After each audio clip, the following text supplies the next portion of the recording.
సకల ఆశీర్వాదములకు కారణభూతుడు అయిన ప్రియ పరలోకపు తండ్రి, మీరు మాకు ఇచ్చిన ఈ మంచి అవకాశమును బట్టి మీకే స్తుతులు చెల్లిస్తున్నాయినా. ఈ మొదటి రోజునైనా మమ్మలను సకాలములో ఈ స్థలమునకు నడిపించి ప్రార్థించి పాటలు పాడి వాక్య ధ్యానములోనికి వెళుతుండగా మీ పరిపూర్ణమైన పరిశుద్ధాత్మ సహాయముతో నన్ను నింపమని కోరుకుంటూ, వినగల మంచి మనస్సును, గ్రహించగల శక్తిని, వాటి ప్రకారం ప్రవర్తించే ధన్యత మా అందరికీ దయచేయమని కోరుకుంటూ, యేసుక్రీస్తు వారి అతి శ్రేష్టమైనటువంటి నామములో ఈ ప్రార్థన మీకే సమర్పిస్తున్నాము పరమ తండ్రి, ఆమెన్.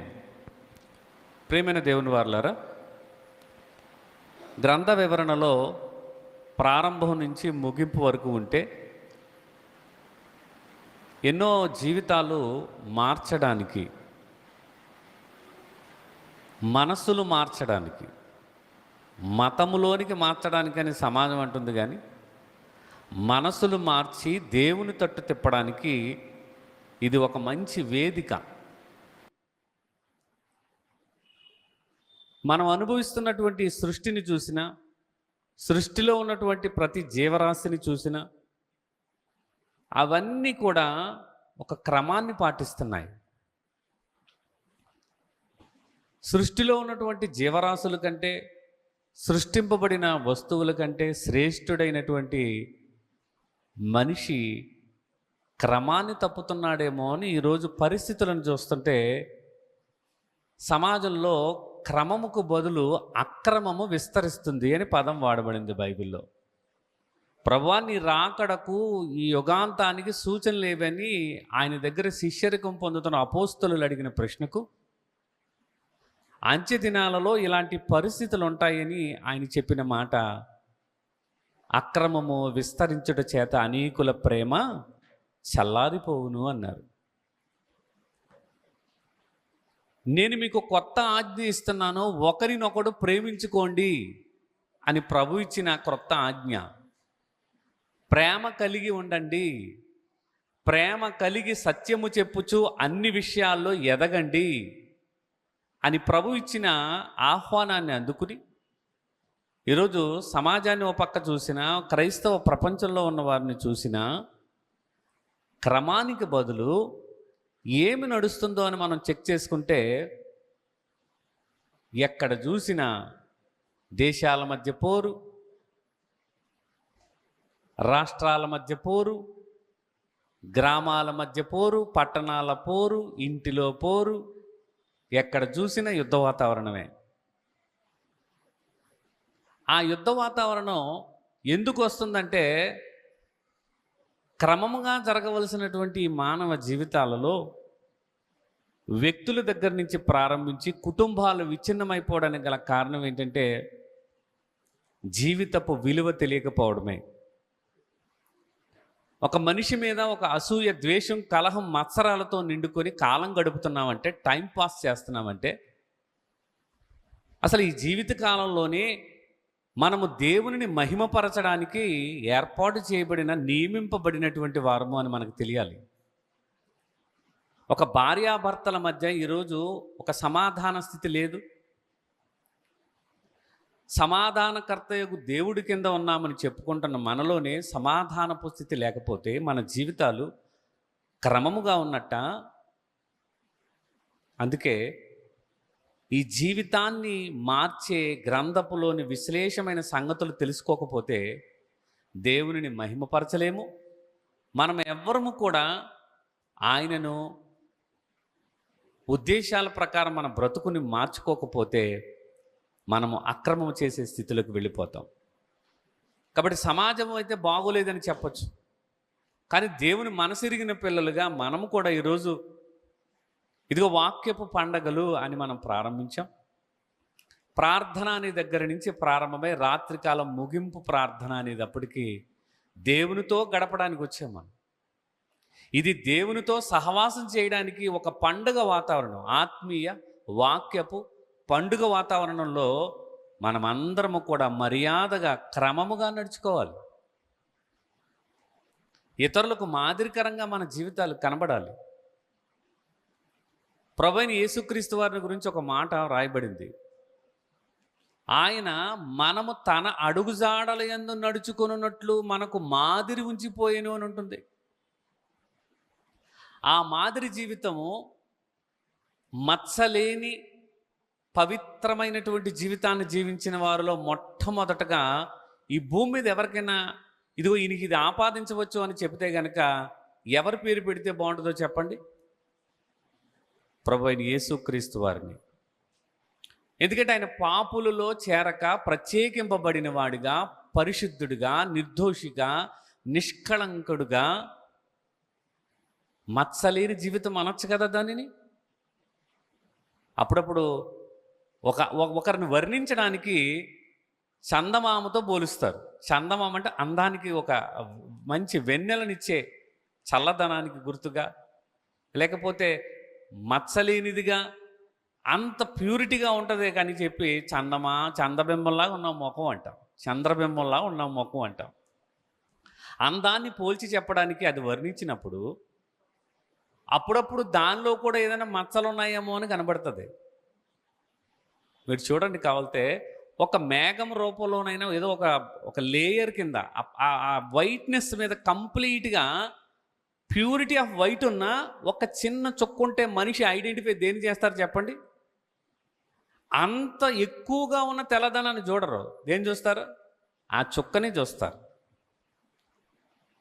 అలాగే చంద్రుడిలోనైనా ఏదైనా లోపాలు ఉన్నాయేమో అని చెప్పొచ్చేమో కానీ, ఏమండి, నీతి సూర్యుడైనటువంటి ఆయనలో ఏ లోపమో, అది ఆయనకున్న క్యారెక్టర్. అది ఆయన అడుగుజాడల్లో మనం నడవాలని మనకి మాదిరి ఉంచిపోతే, ఈరోజు మన జీవితము దేనికి మాదిరిగా ఉందో ఒకసారి చెక్ చేసుకోవాలి.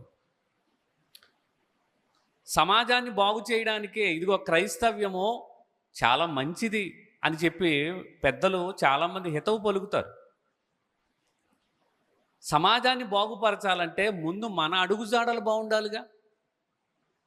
మనం వేసే అడుగు, మనం తీసుకునే నిర్ణయము, మన ప్రవర్తన, ఇదంతా కూడా కనబడని దేవుణ్ణి కనిపించేటటువంటి ప్రవర్తన మన ద్వారా దేవుడు మహిమపరచబడాలి. అలా మహిమపరచబడాలంటే చెప్పండి, ఆయన జీవితంలో ఏదైనా ఇంత మచ్చ ఉందని మనం ఎవరైనా చెప్పగలవా? పోనీ నువ్వు ఇది తప్పు చేస్తున్నావు అని ఆయనకి బోధ చేసేవాళ్ళు ఎవరైనా ఉన్నారా? బోధింపగల సామర్థ్యత ఎవరిలోనైనా ఉందా?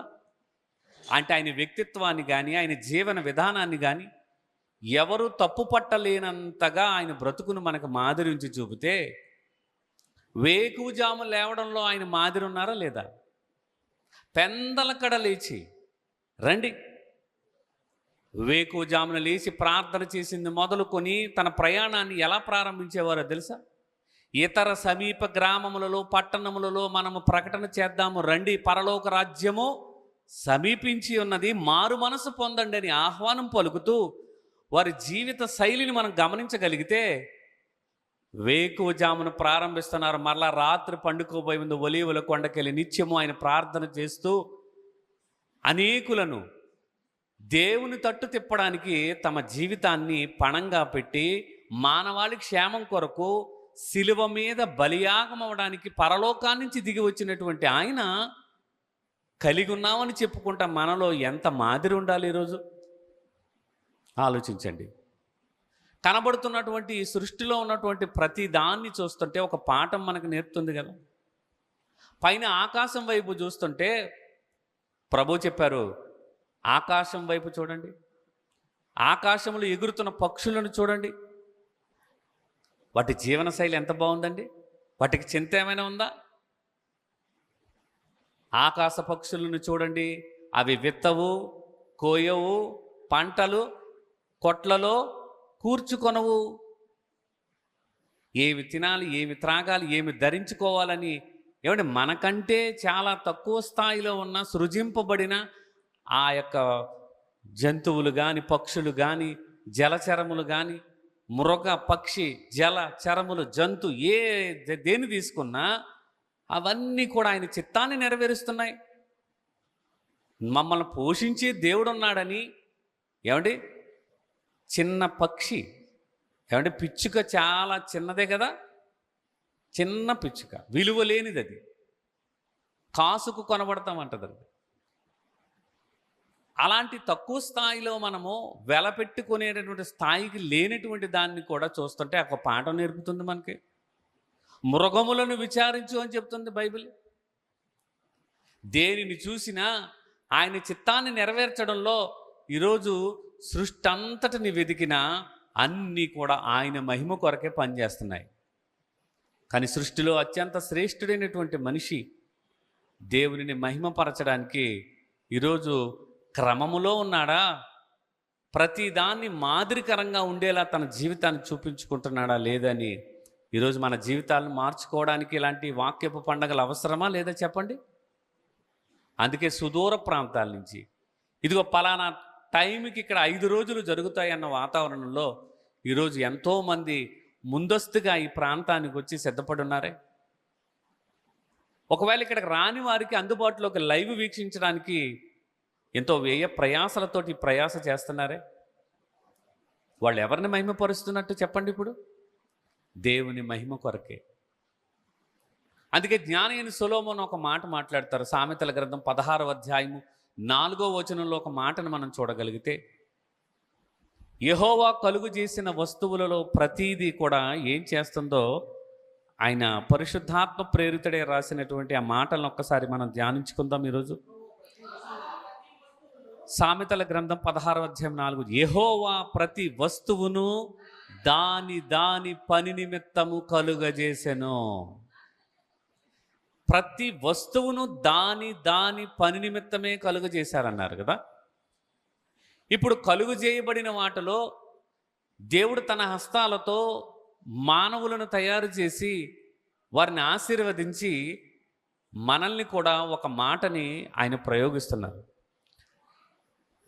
నేల మంటితో నరుని నిర్మించి వాని నాసికారంధ్రములలో జీవవాయువును ఓదగా నరుడు జీవించు ఆత్మయనైన ఆ మానవాళి మొదటి మానవుడైనటువంటి ఆదాము గారు ఉన్నారే. ఆ ఆదాము గారిలో నుంచి హవ్వమ్మ గారు వారి నిరువుని జతపరిచి వారిని ఆశీర్వదించి ఈ మానవాళ్ళంతా ఈ భూమి మీద కలుగు చేయడానికి ఎవరు కారణం? పరమతండ్రి కాదా? అపోస్తులు 17:26లో ఉంటుంది కదా, యావత్తు భూమి మీద కాపురం ఉండటానికి ఆయన ఒకను నుండే ప్రతి జాతి మనిషిని సృష్టించి, ఒకవేళ దేవుణ్ణి తడవులాడి కనుగొంటారేమోనని, దేవుణ్ణి కనుగోవాలి, తడవులాడి కనుగోవాలి. దేవుడు ఎందుకంటే అగోచరుడు కాబట్టి అదృశ్యుడైన దేవుణ్ణి తెలుసుకోవాలంటే ఆయన మనల్ని కలుగు చేసిన విధాన్ని చూడగా ఆశ్చర్యము, భయము, ఆయనకి కృతజ్ఞతలు తెలియపరుస్తూ ఆయన మహిమపరిచే విధంగా ఈరోజు సమస్త మానవాళి ఉండవలసినటువంటి వారమై ఉన్నాం మనం. ఎందుకంటే మనల్ని సృజించింది ఆయన మహిమ కొరకే. యెషయా గ్రంథము 43వ అధ్యాయము 7వ వచనంలో కూడా మనం చూడగలిగితే, నా మహిమ నిమిత్తము నేను సృజించిన వారిని, నా నామము పెట్టబడిన వారిని అందరినీ, చూడండి, నేను సృజించిన వారిని. ఎందుకు? మనల్ని ఎందుకు సృజించారు? యెహోవా ప్రతి వస్తువును దాని దాని పని నిమిత్తం కలుగజేశాడంటే వస్తువులను చూస్తున్నాం. అలాగే మనల్ని చూసుకుంటే నేను సృజించిన వారిని. మనల్ని సృజించింది ఎవరు? తల్లి గర్భములో నిన్ను నిర్మించి నీకు సహాయము చేయువాడైన యెహోవా. అదే 44వ అధ్యాయం చూడండి, 2వ వచనము, నిన్ను సృష్టించి గర్భములో నిన్ను నిర్మించి నీకు సహాయము చేయువాడైన యెహోవా ఎలాగూ సెలవిచ్చుచున్నాడు. ఎక్కడ మన నిర్మాణం జరిగింది? మొట్టమొదటి ఆదాము అయితే నేలమంటితో తీసి ఆయననిచ్చి యావత్తు భూమి మీద రావడానికి ఆదాము హవ్వలను చేసి సృజించాను అని చెప్తున్నాడు. ఆ యావత్తు భూమి మీద కాపురం ఉండడానికి వచ్చిన వారందరినీ సృజించింది ఎవరు? తల్లి గర్భములో చూలాలి గర్భమందు ఎముకలు ఏ రీతిగా ఎదుగుతాయో డాక్టర్లు తెలీదు, మనకి తెలీదు. అసలు ఆ తల్లి గర్భములో ఆ రూపింపబడిన విధానం చూస్తుంటే కీర్తనకారుడు అంటాడు, నాకు భయమునో ఆశ్చర్యమో కలుగుచున్నది. హ్యూమన్ మేకింగ్ అనేది, ఊంబ్ అనేది, తల్లి గర్భము అనే దాంట్లో ఎలా రూపింపబడుతుంది డాక్టర్లు కూడా అంటారు, ఇట్స్ ఎ మిరాకిల్ అంటారు. ఏమంటారు దాన్ని? It's a miracle.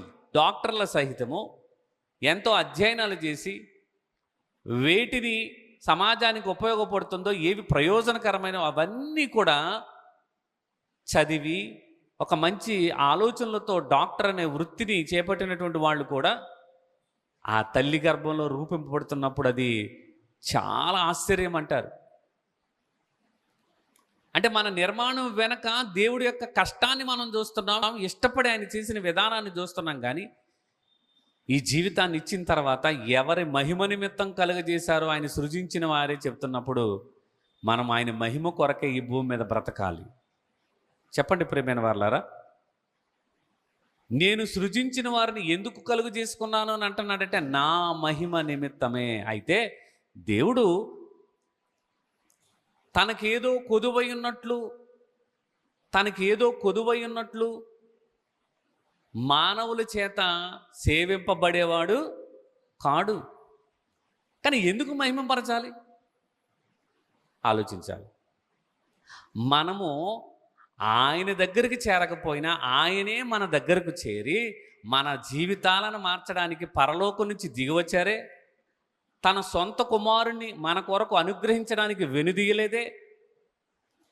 అలాంటి ఆయన పరలోకం నుంచి తన స్థితిని మార్చుకొని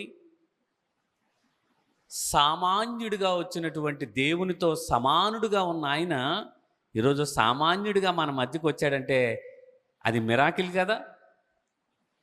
అందుకే కదా ఆయన్ని మహిమపరచాలి. ఆలోచించండి, యెహోవా కలుగు చేసిన ప్రతి వస్తువు దాని పని నిమిత్తమే ఆయన కలుగు చేసినప్పుడు ఒకసారి సృష్టింపబడిన వస్తువులను ఆలోచిద్దాం. వస్తువులు అనగానే మనకు కనబడేవేంటి? సృష్టిలో చూడగానే ఏం కనబడుతున్నాయి? సృష్టిలో కొన్ని వస్తువులు కనబడుతున్నాయి. దేవుని గూర్చి తెలియశక్యమైనదేదో అది వారి మధ్యనే విశదమై ఉన్నది. ఎట్లనగా జగదుత్పత్తి మొదలుకొని సృష్టింపబడిన వస్తువులను ఆలోచించుట వలన తేటపరచబడుతుంది ఆయన నిత్యశక్తి.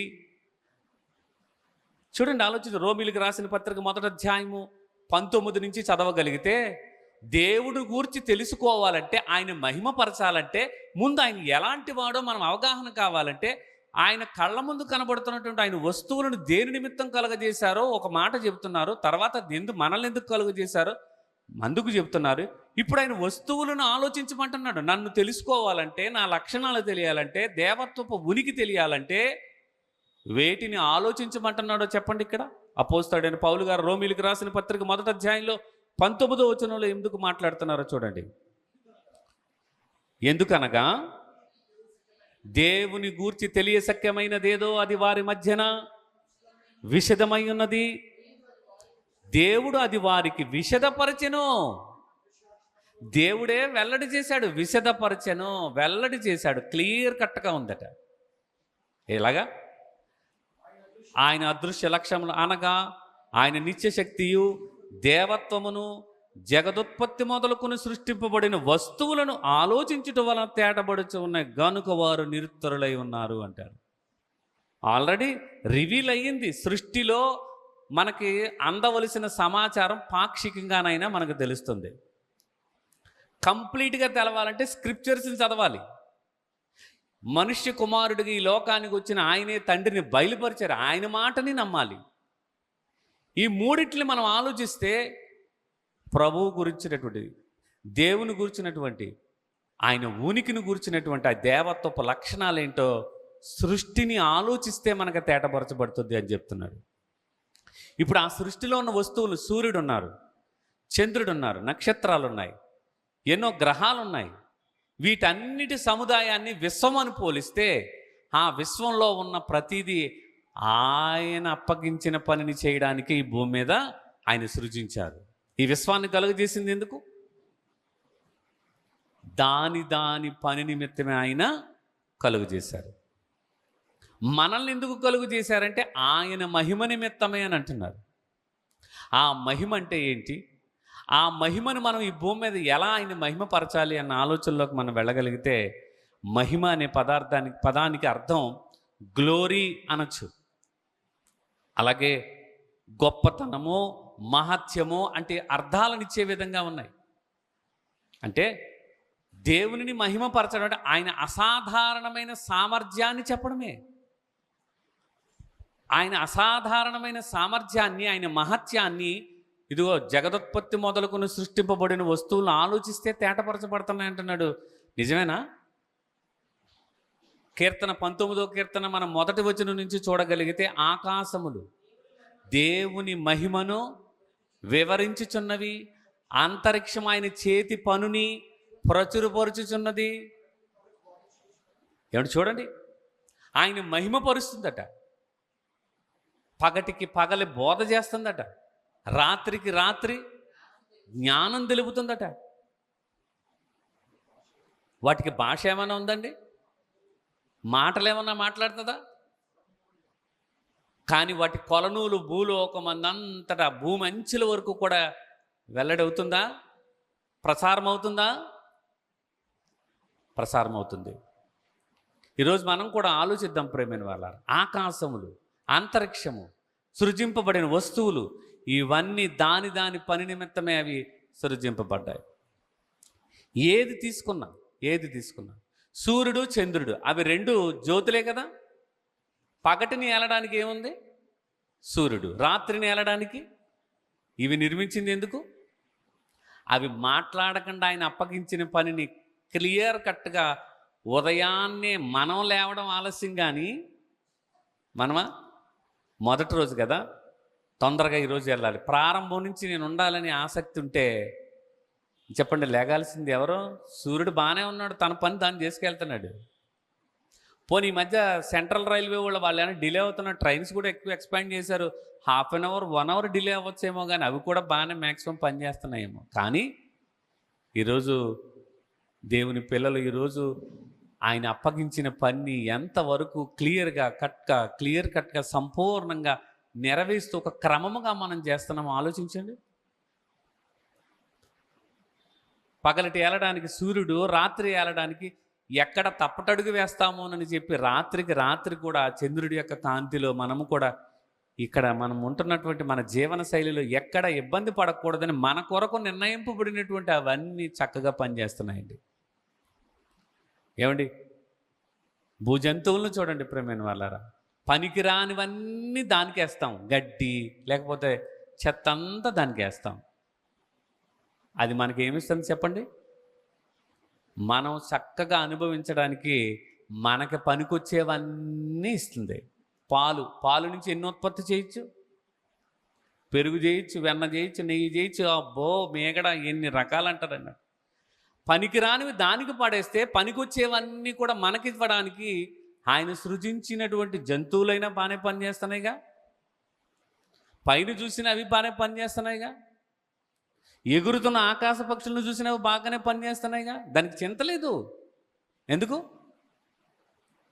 నా పరలోకపు తండ్రి నన్ను పోషిస్తాడు అని చెప్పి స్వేచ్ఛగా వెళుతున్నాయి తమ జీవనాన్ని. మనకే చింత, ఎక్కడ లేని చింతలన్నీ ఎవరి దగ్గర ఉన్నాయి చెప్పండి? ఈరోజు మీరు దేనిని గూర్చి చింతపడకండి అని చెప్పినా ఇంకా మనిషి చింతలతో బ్రతుకుతున్నాడంటే మారాల్సిన జీవితాలు, మార్పు రావాల్సిన జీవితాలు ఎవరివి చెప్పండి? ఇప్పుడు ఆయన మహిమ నిమిత్తమే ఈ దేహాన్ని ఇచ్చింది దేవుడు కదా, తల్లి గర్భంలో నిర్మించింది ఆయన కదా. ఒక్కసారి ప్రకృతిని చూసినా ఏమండి,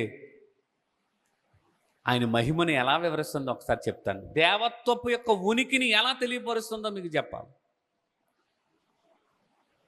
వంశీ అన్నగారు కర్నూలులో రీసెంట్గా 3 రోజుల సభలు జరిగినప్పుడు యేసుక్రీస్తు నిత్య దైవత్వం అనే విషయాల్లో మాట్లాడారు కదా. శరీరాన్ని ధరించుకు రాగానే తండ్రిని పెద్ద స్థానంలోనూ, ఆ తర్వాత పంపబడిన వాడిగా ఆయన ఉన్నారు కాబట్టి ఆయన ద్వితీయ శ్రేణి దేవుడు అని, ఆయన వెళ్ళిన తర్వాత పరిశుద్ధాత్మను పంపుతున్నారు కాబట్టి ఆయన తృతీయ శ్రేణి అని 1, 2, 3 అనే లెక్కలు కడుతున్నాం. కానీ వారు ముగ్గురు ఏమై ఉన్నారు? ఒక్కటై ఉన్నారు. దేనిలో ఒక్కటై ఉన్నారు?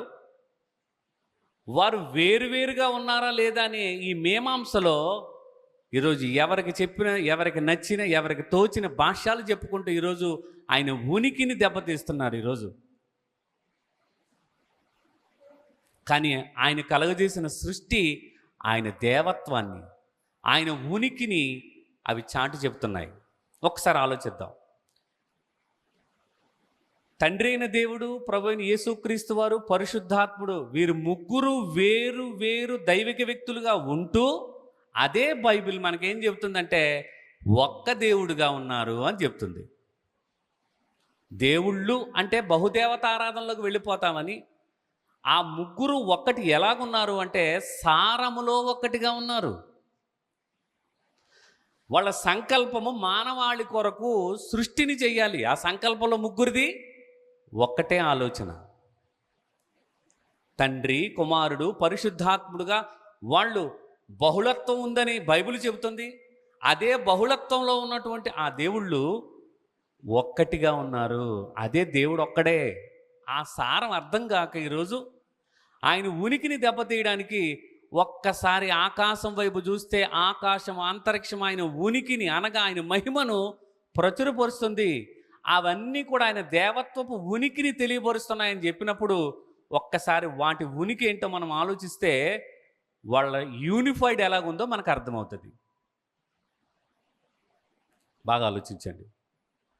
సృష్టిని చూస్తుంటే విశ్వం ఒక్కటే, విశ్వం అంతా ఒక్కటిగా ఉంది. కానీ ఆ విశ్వంలో సూర్యుడు వేరా, చంద్రుడు వేరా, నక్షత్రాలు వేరా, గ్రహాలు వేరా, ఒకే విశ్వంలో వేరువేరుగా ఉన్నాయి. అంటే ఒకే విశ్వంలో బహుళత్వం ఉందా, అనేకములు ఉన్నాయా? ఇవి మనం నమ్మగలిగితే అవన్నీ ఒక సిస్టమేటిక్గా పనిచేస్తున్నాయి. అంతేనా? సూర్యుడు నాకు నచ్చినట్టు నేను ఎందుకంటే నేను అన్నిటికంటే గొప్పోడిని కదా అని ఆయన ముందు వచ్చేసి తర్వాత పనులు చేయకుండా ఆయన ఏమి లేడు. ప్రతి వస్తువు దాని పని నిమిత్తమే ఆయన కలుగు చేసిన చిత్తాన్ని నెరవేర్చడానికి అవన్నీ యూనిఫైడ్గా పనిచేస్తున్నాయి. That is the creation. ఆ క్రియేషన్లో యూనిటీ కనిపిస్తుంది, యూనిఫైడ్ వర్క్ కనబడుతుంది. ఆ యూనిఫైడ్ వర్క్ ఏమంటే ఎక్కడైనా వాళ్ళ మధ్య గందరగోళం ఏమైనా ఉందా? వాటి మధ్య ఏమైనా గందరగోళం ఉందా? ఆలోచించండి. అంటే అప్పగించిన ఆయన పనిని భారముతో అన్ని కలిసిగట్టుగా పనిచేస్తున్నాయి అవన్నీ. ఈ విశ్వంలో ఏ ఒక్కటి డిలే అయినా భూమి తన చుట్టూ తాను తిరుగుతూ సూర్యుని చుట్టూ ఏమవ్వాలి? తిరగాలి. దాని పని అది చెయ్యాలి. అది 1 నిమిషం ఆలస్యమైంది అనుకోండి, దేనికి ముప్పు? ఈ విశ్వానికే ముప్పు. అందుకే అవి క్రమం తప్పకుండా అన్ని ఖచ్చితత్వాన్ని పాటిస్తూ ఒకే వర్క్ మీద పనిచేస్తున్నాయి. ఆ యూనిఫైడ్ వర్క్ సృష్టిలో కనబడుతుంది. ఒక సామరస్య వాతావరణంలో అవి పనిచేస్తున్నాయి, గందరగోళం లేదు వాటి మధ్య. అలాగే ఇది మనకు అర్థమవుతే తండ్రిగా, కుమారుడుగా, పరిశుద్ధాత్ముడుగా వారు వేరువేరుగా ఉన్నా ఒకే ప్రణాళికతో, ఒకే సంకల్పంతో మానవాళిని రక్షించడానికి ఆది నుంచి వాళ్ళు ప్రణాళిక కలిగి ఉండి ఒక యూనిఫైడ్ వర్క్ అనేది చేస్తున్న త్రిత్వపు ఉనికి ఉంది. అందులో ఒక ఆర్డర్ ఉంది. ఇది వాళ్ళలో ఒక క్రమం ఉంది.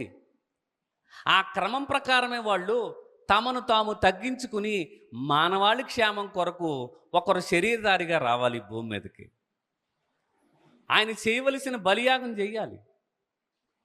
ఆయన వెడలిపోయిన తర్వాత మరల మనల్ని అందరినీ సర్వసత్యములోనికి నడిపించి విమోచన దినం వరకు మనల్ని కాపాడటానికి పరిశుద్ధాత్మ పని ఆయనకుంది. Persons in 3 but essence in 1గా యూనిఫైడ్ వర్క్ అనేది త్రిత్వంలో ఎలాగుందో, ఇదిగో నా గురించి తెలియశక్యమైనది ఆ సృష్టిలో పెట్టాను. అవి చూడండి, ఎక్కడన్నా క్రమం తప్పాయా? ఆర్డర్గా పనిచేస్తున్నాయి. అవి రావాలి. వాటి ఉత్పత్తుల కాలాలని, నిర్ణయ కాలపు పొలిమేరలను మనం చూడాలి అని అంటే ఏమండి, సకాలంలో ఋతువులు అందాలంటే ఏ వర్క్ అదే దాన్ని సక్రమంగా చేయాలి. ఆర్డర్ తప్పుతుంది ఎక్కడైనా? చెప్పండి. అవి బాగానే పనిచేస్తున్నాయి. అవన్నీ సకాలంలో మనుషులకు ఫలవంతమైన ఋతువులు ఇవ్వాలని అవి సక్రమంగానే పనిచేస్తున్నాయి. భూమి ఉన్నంత వరకు వేసవి కాలము, చల్లదనము ఇవ్వడానికి అవన్నీ సక్రమంగానే పనిచేస్తున్నాయి. అవి చూసినా వాటికి భాష లేకపోయినా అవి ప్రచారం చేస్తున్నాయి. వాటి కొలనూనంతా దేవుని మహిమ ఎంతవరకు ఉందో అని చూపడానికి అవన్నీ మనకు ఎగ్జాంపుల్గా కనబడుతున్నాయి కదా. ఇది అర్థం కాక ఆయన మహిమ చెల్లించవలసిన మనుషులు ఈరోజు ఎలా విభజన అయిపోయి ఎలా మాట్లాడుతున్నారో, దేవత్వపు ఉనికిని ఎలా దెబ్బతీస్తున్నారో మీరు ఆల్రెడీ వింటున్నారు. ఈ 5 రోజులు కూడా మన జీవితాలను మార్చే విషయాలు ఎన్నో దేవుడు మనతో మాట్లాడబోతున్నాడు. ప్రేమైన వాళ్ళారా, సస్టైన్డ్గా పనిచేస్తున్నాయి, హార్మోనియస్గా పనిచేస్తున్నాయి, యూనిఫైడ్గా ఆర్డర్లో పనిచేస్తున్న విశ్వాన్ని చూస్తుంటే దైవత్వపు బహుళత్వంలో ఉన్న దేవుడు ఒక్కడిగా పనిచేస్తున్న ఆ దైవిక త్రయపు ఉనికి ఈరోజు మనం ఆలోచించాలి. ప్రేమైన వాళ్ళారా, అందుకే చెప్పండి, యెహోవా సృజించిన ప్రతి వస్తువు దాని పని నిమిత్తమే అది కలుగు చేసిన విధంగానే ఆయన చిత్తాన్ని నెరవేరుస్తున్నాయా లేవా? నెరవేరుస్తున్నాయి. మరి ఆయన మహిమ నిమిత్తం కలుగు చేసిన మానవాళి ఈరోజు ఆ దేవుడు ఉనికినే సరిగా అర్థం చేసుకోలేక ఆర్డర్లో లేకపోవడం వల్ల అల్లరి గందరగోళం ఏర్పడుతుంది. అందుకే దేవుడు అల్లరికి కర్త కాదు, మరి ఎవరికి కర్త? అయినా సమాధానమునకే కర్త, సృష్టికి కర్త, మన విమోచనకు కర్త, జ్యోతులకు కర్త, సృష్టిలో మనిషి అనుభవిస్తున్న దేనికైనా కర్తే. మనం ఈరోజు రక్షణలోకి వచ్చామంటే ఆ రక్షణకు కర్త ఎవరు? దేవుడు కాదా? మనం ఎవరినైతే విశ్వసించామో ఆ విశ్వాసానికి మూలమై ఉన్నటువంటి విశ్వాసమునకు కూడా కర్త ఎవరు?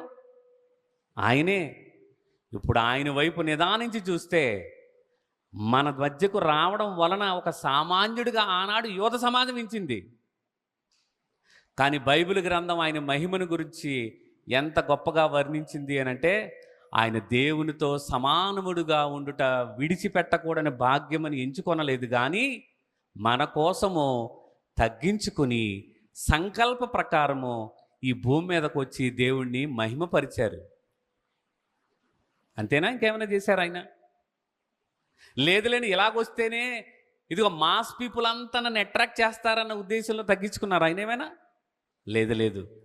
రక్త మాంసములు గలవార మనము మరణ దాస్యమునకు మరణ భయమునకు లోనైన మనల్ని విమోచించడానికి రక్త మాంసములు గలవాడిగా అబ్రహాము సంతాన స్వభావం ధరించుకోవడానికి రిక్తునిగా తీసుకొచ్చిన దేవునితో సమానుడిని గురించి ఈరోజు అర్థం చేసుకోకపోతే అసలు ఆయన మహిమపరిచే విధానంగా మనం ఎప్పటికీ ఆలోచించలేం.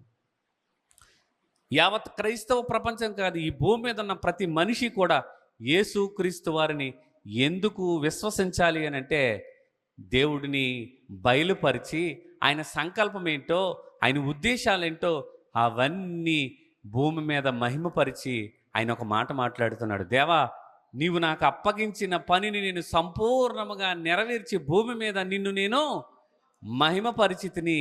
నీ యొద్ద ఏ మహిమైతే అది నాకుందో అది నాకు మళ్ళా తిరిగి ఇచ్చేయి ప్రభువా. పని చేసి అడిగాడు ఆయన. ఆయన స్థానం వేరు, ఆయన అసాధారణమైన సామర్థ్యం. అందుకే ఆయనకున్న 2 స్వభావాలు మీరు గమనించుకోవాలి. ఏకకాలంలో ఒకే మనిషికి 2 స్వభావాలు కలిగిన వ్యక్తి ఎవరైనా ఈ ప్రపంచంలో ఉన్నారా అని అంటే గనక అది ఎవరో కాదు, ఒకే ఒక one and only personality, Jesus Christ. ఆయన ఏకకాలంలో మానవ స్వభావం కలిగిన వాడిగా ఉన్నాడు, అదే ఏకకాలంలో దేవుని స్వభావము కలిగిన వాడిగా కూడా ఉన్న 2 స్వభావాలు ఏకకాలంలో కలిగిన ఒకే ఒక వ్యక్తి. అది అర్థం చేసుకుంటే నేను ఆకలి కొని ఉన్నాను అన్న పదాన్ని ఏ స్థాయిలో అన్నాడో అర్థమవుతుంది. ఇదిగో నేను వాటిని గద్దిస్తున్నాను, గద్దింపుకు లోబడుతున్నాయంటే అది ఏ స్వభావం కలిగి ఉండి ఆయన మాట్లాడుతున్నాడు మనకు అర్థమవుతుంది. ఈ 2 స్వభావాలు అర్థం కాక దేవుడు ఆకలి కొంటాడా అని ఒకళ్ళు, దేవుడు ఎక్కడైనా చనిపోతాడా అని ఒకళ్ళు, ఇలాంటి రకరకాల భాష్యాలకు తెరతీస్తుందంటే ఆయన హైపోస్టాటిక్ యూనియన్ గురించి వంశీ గారు ఎన్నో సందర్భాల్లో ఈరోజు చెప్తున్నారు. అది బైబిల్లో ఉందా? బైబిలే ప్రామాణికమని తీసుకోవాలని అంటున్నారు. మరి కొన్ని మూల భాషల్లోకి వెళ్తే ఆ మూల భాషలు కూడా మాకు వద్దని మూలన పడేసేవారు కొంతమంది. ఆయన ఉనికిని గూర్చి చెప్పడానికి బహుళత్వం ఉంది, ఆ బహుళత్వంలో దేవత్వం ఉంది, దేవత్వంలో ఆయన సంపూర్ణుడుగా, ఆయన కూడా దేవునితో సమానుడిగా ఉన్నాడని చెబుతున్నా, నిత్యత్వంలో కూడా ఆయన దేవుడై ఉన్నాడు అని, నిత్యుడుగా ఉన్నాడని చెబుతున్నా, ఇంకా ఇంకా ఇంకా అర్థం చేసుకోవట్లేదంటే మనిషి క్రమంలో ఉన్నాడా, అక్రమంగా నడుచుకుంటున్నాడో చెప్పండి. ఇప్పుడు సృష్టిలో ఏది చూసినా ఆయన మహిమ నిమిత్తమే, ప్రతిదీ ఆయన మహిమార్థమే వాడబడుతున్నప్పుడు ఈ భూమి మీదకి నిన్ను నన్ను పంపించి ఆయన మహిమ కొరకే బ్రతకాల్సిన మనము ఈరోజు అక్రమముగా విస్తరించింది అంటే దేంట్లోనూ అనుకోకుండా అన్యాయాలు ఇవి కాదు, అసలు ఆయన గురించి సరిగా అర్థం చేసుకోకపోవడం కూడా ఆర్డర్ లేకపోవడమే. చెప్పండి, మీ తండ్రిని గురించి మీరు సరిగా అవగాహన లేకపోతే ఆ కన్న తండ్రి ఎంత ఆవేదన ఉంటుందో, భూమి మీదగా పంపించిన ప్రతి మనిషి కూడా ఆయనను గూర్చిన సరైన అవగాహన లేకపోవడం వలనే ఈరోజు మనము దేవుని మహిమపరచలేకపోతున్నాం. ఆయన అసాధారణమైన సామర్థ్యాన్ని అర్థం చేసుకుంటే ఆయన సమానుడు దేవునితోటి, సామాన్యుడు కాదు, ఆయన ఆశ్చర్యకరుడు. ఎన్నో విశేషమైన సంగతులు ఈ 5 రోజుల వాక్యపు పండగలో మనం అందరం వినాలి. ప్రియమైన వాళ్ళారా, మనం వినాలి. అందుకే జీవితాన్ని మార్చేటటువంటి విశ్లేషాత్మకమైన ఆ గ్రంథంలో ఉన్న వివరణ అంతా మీకు కావాలంటే మనం ఎంత క్రమంగా ఉండాలో ఆలోచించండి. వేకువజాము ప్రార్థనతో ప్రారంభమవుతుంది. ఆ వేకువజాము ప్రార్థనలో ఇదిగో అనేకుల పరిశుద్ధులకు ఎక్కడ ఏ లోటు లేకుండా సక్రమంగా జరగాలని లేచి ప్రార్థించి సిద్ధపడవలసిన బాధ్యత ఎవరిది? మనది. ఈరోజు సమాజం క్రమములో లేకపోతే అవిధేయత స్థితిలో ఉన్న వారిని విధేయులుగా దేవుని తట్టు తిప్పడానికి నిన్ను నన్ను ఆయన మహిమార్థమే నిర్ణయించుకున్నాడంటే మనల్ని ప్రత్యేకపరచుకుంది దేనికోసం చెప్పండి? అవిధేయత స్థితిలో ఉన్నవారు అంటే దేవునికి లోబడని వారిని, దేవుని ఉనికిని సరిగా అర్థం చేసుకోలేని వారిని దేవుని తట్టు తిప్పాలి. అదే సమయంలో మనల్ని మనం జాగ్రత్తగా కాపాడుకోవాలి. ఈ రెండు మన జీవితం ప్రభావితం అవ్వాలంటే ఆయన మాటలతో నింపబడాలి, ఆయన అడుగుజాడల్లో నడుచుకోవాలి, ఆ మాదిరి ఉంచినటువంటి జీవితాన్ని క్రమముగా నడుచుకోవాలి. ఇందులో ఏది తప్పినా అపవాదికి చోటిచ్చిన వారం అయిపోతాం. వాడిదంతా డిజార్డర్. అది కుటుంబంలో భార్యాభర్తల మధ్య సమాధానం లేదంటే అది ఆర్డర్ ఉన్నట్ట, డిజార్డర్ చెప్పండి? క్రమము లేదు. ఆ క్రమాన్ని దెబ్బతీయడానికి వాడు ఆది నుంచి నరహంతకుడిగా ఉండి మానవాళి అంతటిని కూడా క్రమం తప్పిస్తున్నాడు. అయితే ఈరోజు మీరు ఈ 5 రోజులు గనక ఇక్కడ మీ వారిని మేము అందరము కలిసి దేవుని మహిమ కొరకే నేను నియమింపబడ్డాడని ఒక బాప్తిస్మిచ్చి యోహాను గారి గురించి ఒక మాట వ్రాయబడింది. అతడు తల్లి గర్భమున పుట్టినది మొదలుకొని పరిశుద్ధాత్మతో నిండుకొనిన వాడై, అటు తల్లిదండ్రులకు సంతోషాన్ని నింపడమే కదా, అనేకులు అతన్ని బట్టి సమాజం సంతోషించేంతగా తన బ్రతుకుని తన జీవితాన్ని మార్చుకున్నాడే, మలుచుకున్నాడే.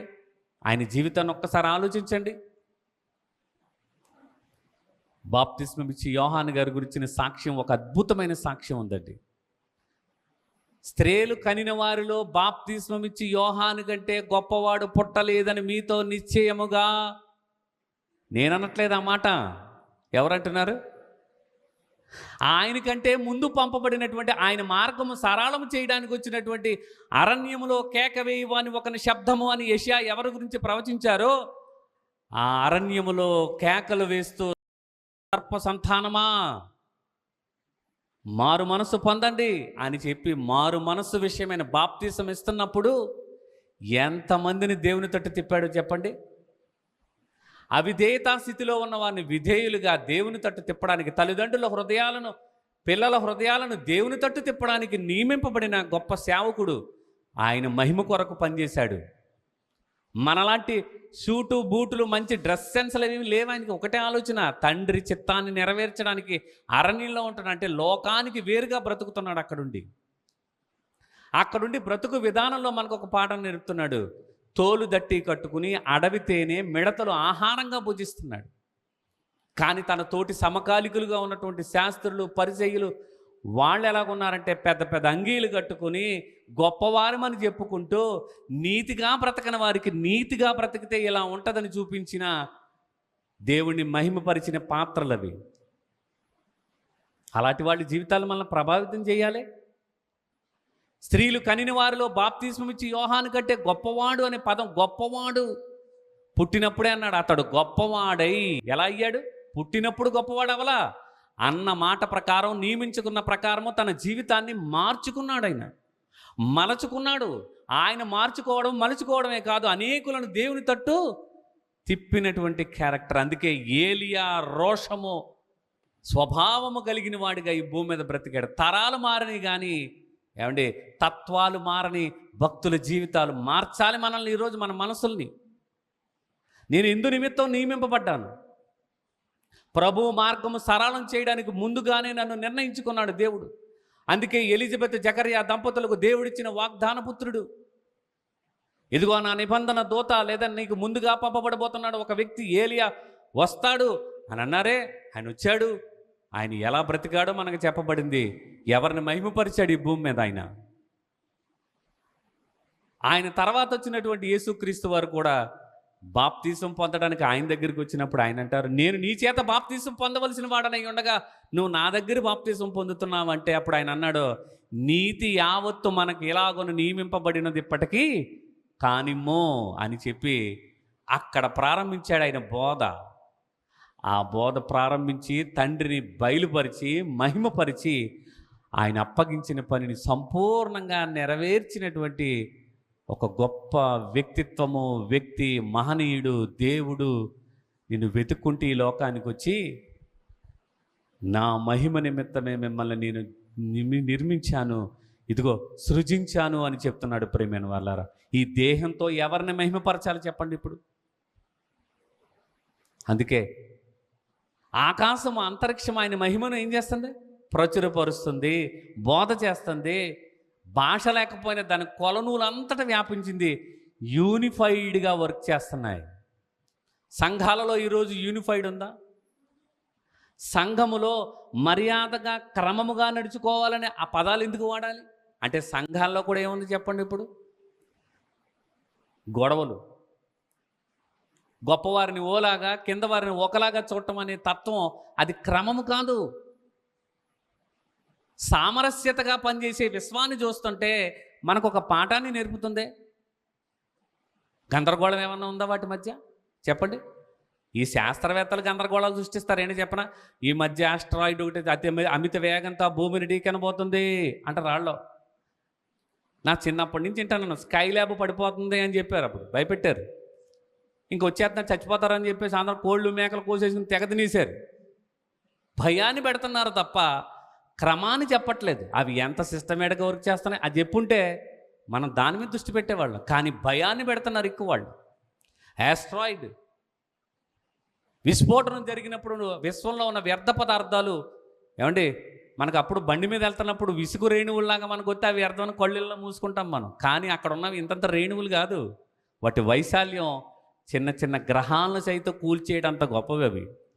అయినా దేవుడు తన పిల్లల కాపుదల కోసం భూమికి చేరేటప్పటికీ అవి పిండి పిండి అయిపోయి ఏమీ కనబడని విధంగా రవ్వగా మారిపోతుంది. అంత గొప్ప ప్రొటెక్షన్ పెట్టాడు దేవుడు, భద్రత వ్యవస్థ విశ్వంలో. ఎందుకంటే ఈ విశ్వంలో భూమి ప్రధాన కేంద్రంగా మనం బ్రతుకుతున్నాం. మనం ఆయన మహిమ కోసం నింపబడాలి, ఆయనను మహిమపరచాలనే ఉద్దేశంతో మన బ్రతుకు కాలంలో ఎక్కడ తొట్టిల్లకుండా కాపాడటానికి నిన్ను అంత గొప్పగా ఆదరిస్తున్నాడే, అంత గొప్పగా తాను నీ కోసం వచ్చారే, ఇంకా ఆయన మహిమపరచాలని లేదా? అన్ని జనులలో ఆయన నామాన్ని ప్రకటించాలంటే ఎంత గొప్పగా మనం ఆయన మహిమపరిచే స్థాయికి ఎదగాలో ఆలోచించండి ప్రియమైన వాళ్ళారు. అందుకే మనము ఎవరి నిమిత్తమో నియమింపబడ్డామో ఆ యావత్తు అంతా చూసినప్పుడు అన్నీ మర్యాదగా క్రమంగా ప్రతి వస్తువు దాని పని నిమిత్తమే కలుగు చేయబడింది, అలాగే పనిచేస్తున్నాయి. మనం ఆయన మహిమ నిమిత్తం పనిచేసిన మనము ఇక నుంచి అయినా ఈ 5 రోజులైనా మొదటి వర్తమానం ప్రార్థన చేసుకుందాం అనేది అప్పటికి ఎక్కడుండాలి? ప్రార్థన అయిన తర్వాత పాటలు ఉంటాయి, పాటలు అయిన తర్వాత వాక్యపఠనం ఉంటుంది, వాక్యపఠనం అయిన తర్వాత ఇంకా సేవకులను పిలుస్తారు, పిలిచిన తర్వాత మనం రావచ్చు అని చెప్పి చీర సింగారించుకొని బయట ముసలమ్మ ముచ్చట్లు మాట్లాడుకుంటూ, టీ తాగుతూ, షికారులు చెప్పుకుంటూ, ట్రైన్ అన్నింటికి వచ్చిందా, ఇన్నింటికి వచ్చిందా, అవన్నీ గతం. ఇక సమయం విలువైంది కాబట్టి ప్రతి క్షణం ఇక్కడ దేవునితో గడుపుతున్నాను నేను. ఆయన మహిమ కొరకు ఈ దేహాన్ని దేవునికి ఎలా వినియోగించాలనే ఉద్దేశంతో నేను రావాలి అని ఎవరైతే ముందస్తుగా ఇక్కడికి వచ్చి కూర్చుంటారో వారు క్రమముగా నడుచుకున్న వారుగా ఉంటారో అది నేర్పించడానికే ఈ వాక్యపు పండుగలు. అన్నగారు వస్తారు, ఇంకా విందాం. చెప్పండి, సృష్టిలో ఉన్న ప్రతి వస్తువును ఆలోచిస్తుంటే ఆయన దైవత్వాన్ని తేటపరుస్తున్నాయా? యూనిఫైడ్గా బహుళత్వం ఉన్న ఒక్కటిగా పనిచేస్తున్న విశ్వం ఎలా ఆయన దైవత్వాన్ని చూపిస్తుందో, దేవుడు నిత్యత్వంలో ముగ్గురుగా ఉన్న ఒకే పర్పస్ మీద, ఉద్దేశం, సంకల్పం, మానవాళిని రక్షించాలి. మనిషి తప్పు చేస్తే పతనమైపోయిన మనిషిని మరలా రక్షణలోకి నడిపించాలని ఈ క్రియేషన్, ఈ సాల్వేషన్, ఈ శాంక్టిఫికేషన్, ఈ మూడుటిని ఒకే ఆలోచనతోటి ఈ భూమి మీద నెరవేర్చడానికి, అక్కడ కూడా వాళ్ళ ఆలోచనలు ఈ భూమి మీద నెరవేర్చడానికి తామను తాము అలా తగ్గించుకుని, అది క్రమము కోసం వాళ్ళు తగ్గించుకున్నారు అంతే. ఆ క్రమం అర్థమైతే హెచ్చు తగ్గులు మనం పెట్టుకున్నాం తప్ప వాళ్ళకి ఎక్కడ హెచ్చు తగ్గులు లేవు. అందుకే అంటారు భూమి మీద నిన్ను మహిమపరిచాను అంటున్నాడంటే అది ఏమన్నా ప్రభువును గొప్ప చేసినట్టు అవుద్దా లేదా ఆయన తగ్గిపోయినట్టు అవుద్దా చెప్పండి? వారిద్దరి ఆలోచనలు ఒక్కటే ప్రేమైన వాళ్ళారా, ఒకటే అంటే అందుగారు, తండ్రి నీ పని తొదముట్టించటయే నాకు ఆహారము, నా తండ్రి చిత్తము నెరవేర్చటయే ఈ భూమి మీదకి పంపిన ఉద్దేశం అది. ఆయనని మహిమపరుస్తాను. ఇదిగో నేను నా మహిమని కోసం పుట్టించిన ఈ మనుషులందరి కొరకు తను తగ్గించుకొచ్చాడే, అందుకు నేను అతన్ని మహిమపరుస్తున్నానని చెప్పి ఎవరికీ లేనంత గౌరవాన్ని, కీర్తిని, ఖ్యాతిని ఆకాశం అందే కానీ, భూమి అందే కానీ, భూమి కింద నీళ్ల అందే కానీ ప్రతి మోకాలు ఆయన యందు వంగునట్లు, ప్రతి నాలుక ప్రభువని స్తుతించినట్లు అధికముగా ఆయనను హెచ్చించను అన్నాడే.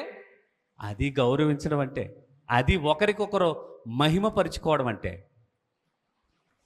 యోహాను సువార్త 8వ అధ్యాయము 29 చెప్పి నేను ముగిస్తాను, చూద్దాం ప్రేమైన వాళ్ళారు. యోహాను సువార్త 8వ అధ్యాయము 29వ వచనము. నన్ను పంపినవాడు నాకు తోడై ఉన్నాడు, ఆయనకిష్టమైన కార్యము నేను ఎల్లప్పుడూ చేయుదును గనుక ఆయన నన్ను ఒంటరిగా విడిచిపెట్టలేదు. ఏమండి, గెత్సెమనే తోటలో ప్రార్థన చేస్తున్నప్పుడు దేవా ఈ గిన్నె నా యొద్ద నుంచి తొలగించేయని చెప్పి దేవుడు విడిచిపెట్టేశాడు అనుకుంటున్నాం. కాదు కాదు కాదు, ఆయన తోడై ఉన్నాడు. ఆయన మహిమను ఆయనకి ఇవ్వడానికి అధికముగా ఇచ్చించారు. పిలిపి లోకాలు, పరలోకము, భూలోకము, పాతాళము, ఈ 3 లోకాల్లోనూ ఎక్కడున్నా, ఎవరున్నా, ఎలాగున్నా వాళ్ళందరూ ప్రభువుని ఏం చేయాలి? యేసు నోటితో ప్రభువని ఒప్పుకోవాలి. ప్రతి మోకాలు ఆయన ఎదుట ఆయన స్తుతించాలి, ప్రభువని మోకాలు వంగాలి. అంత అధికంగా ఇచ్చించింది ఎందుకో చెప్పనా? భూమి మీద ఆయన మహిమపరిచారు. వాళ్ళ మహిమ, వాళ్ళ గౌరవం ఒకరికొకరు, వాళ్ళ అసాధారణమైనటువంటి సామర్థ్యాన్ని ఒకరికంటే ఒకరు గొప్పవారని ఎంచుకుని క్రమంగా ఉన్నారు తప్ప ఎక్కడ తక్కువ ఎక్కువలు అనేవి లేవు. మన మధ్య ఉందేమో తక్కువ ఎక్కువలు, మన మధ్య ఉందేమో, కానీ దైవిక ఉనికిలో ఎక్కడా లేదు. ఒక్క శరీరంలో అవయవాలు ఎలా కలిసి ఉన్నాయో, ఆ అవయవాలన్నీ ఒకే పని ఎలా చేస్తున్నాయో, ఒక్క పని నిమిత్తమే తన చిత్త ప్రకారం అవయవాలని ఎలా పెట్టుకున్నారో, ఈ యావత్తు భూమి మీద ఉన్న పిల్లలందరూ కూడా ఆయన మహిమ నిమిత్తమే మనల్ని అందరినీ కలుగు చేశాడు. కాబట్టి భూమి మీద మన స్వకీయ మహిమలు వెదకూడదు. తన స్వకీయ మహిమను వెదికేవాడు సత్యవంతుడు కాదు. భూమి మీద ప్రభువైన యేసుక్రీస్తు వారు ఈ దేహంతో ఆయన ఏం చేశారు చెప్పండి? మహిమపరిచారు. అదే దేహాన్ని ఇచ్చిన మనల్ని కూడా అపోస్తలుడు పౌలు గారు అంటారు, మీ దేహముతో దేవుణ్ణి మహిమపరచండి. 5 రోజులు పరిశుద్ధంగా జీవించండి, క్రమముగా జీవించండి. అనేకులు వస్తున్న దేవుని పిల్లలు అని వాళ్ళకి పరిచర్య చేసే విధంగా సిద్ధపడండి. ఆ క్రమాన్ని పాటిస్తే ఈ వాతావరణం అంతా కూడా పరిశుద్ధమైన వాతావరణంగా ఉంటుంది. అలా క్రమముగా మర్యాదగా మన జీవితాలను మార్చుకుంటూ అనేకుల జీవితాలను ప్రభావితం చేసే విధంగా ఒక పాత్రగా, యజమానుడు వాడుకునే పాత్రగా మనమందరం ఆయన మహిమ కొరకు బ్రతుకుదాం. అట్టి ధన్యత దేవుడు మనందరికీ అనుగ్రహించి ఆశీర్వదించునుగాక. ప్రార్థన చేసుకుందాం. సకల ఆశీర్వాదములకు కారణభూతుడైన ప్రియ పరలోకపు తండ్రి, తొలి రోజునైనా మీ మాటలు మాట్లాడనుకోవడానికి అవకాశం ఇచ్చారు నాయన. మీ మాటలు మాట్లాడనుకోవడానికి అవకాశం ఇచ్చారు నాయన. మీకు స్తుతులు చెల్లిస్తున్నాం నాయన.